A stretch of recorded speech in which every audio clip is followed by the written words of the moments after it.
আসসালামু আলাইকুম রহমতুল্লাহি বরকাতু। প্রিয় বন্ধুরা, আজকে বহুত দিন ধরে মনে চাচ্ছিল যে আম ভর্তা বা আম মাখা খাবো। তো যথারীতি বাজার থেকে গিয়ে আম কিনে নিয়ে আসলাম। তো আমগুলো নিয়ে আসার পর তো আমগুলো প্রসেস করতে হবে, সুন্দর করে প্রসেস করে মোটামুটি আম কোটাকুটি এখন প্রায় শেষ এবং শেষ হয়ে গেল।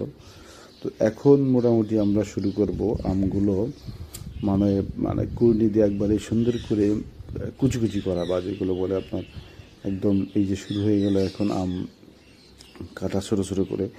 এইটা কাটলে মূলত হয় কি, আপনার আমের একটা সুন্দর ফ্লেভার পাওয়া যায়, এবং আমগুলো অনেক ছোট ছোট করে কাটলে বা কুচি কুচি করে কুললে এটা সুবিধা হলো কি, আপনার আমের ভিতরে যে রসটা থাকে ওইটাও বাইরে চলে আসে। এবং এই রসটা যখন আপনি আম ভর্তা করার পরে মাখানোর পরে যখন মুখে দেবেন, কি তৃপ্তি! হ্যাঁ, অবশ্য সেটা না খেলে বুঝতে পারবেন না। তো দেখতে থাকুন প্রিয় দর্শক, প্রিয় বন্ধুরা আমার, যে চলছে আম ভর্তার পরিস্থিতি।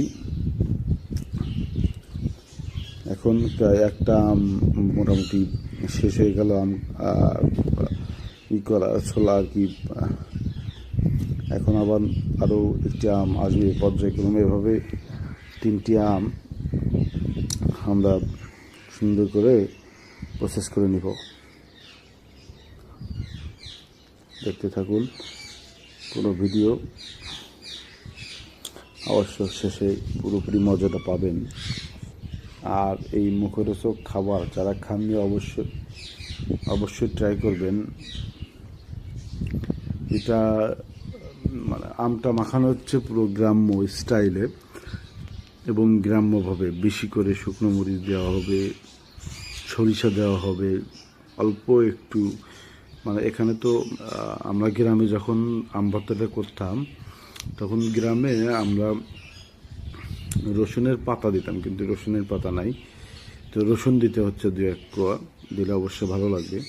এই যে মূলত আমাদের আর একটা আম ছোলার পরে এতটুকু হয়েছে। এখন আর একটা ছোলার পরে দেখা যাক কতটুক, বা মানে আমটা করার পরে দেখা যাক কতটুক হয় আর কি। তো যেটা বলছিলাম, হ্যাঁ, গ্রামে আপনার যখন আমরা আম কাটি ছুলি তখন কিন্তু গ্রামের বিভিন্ন জায়গা থেকে লেবুর পাতা নিয়ে এসে আমের ভিতরে দিতাম ছোটোবেলায়। তো সেই স্বাদটা অনেক সুন্দর মিস করি। শহরে হয়তো ওইভাবে লেবুর পাতা অ্যাভেলেবেল পাওয়া যায় না, বা রসুনের পাতা ওইভাবে পাওয়া যায় না। এই জন্য আর কি রসুনের কোয়া এবং লেবু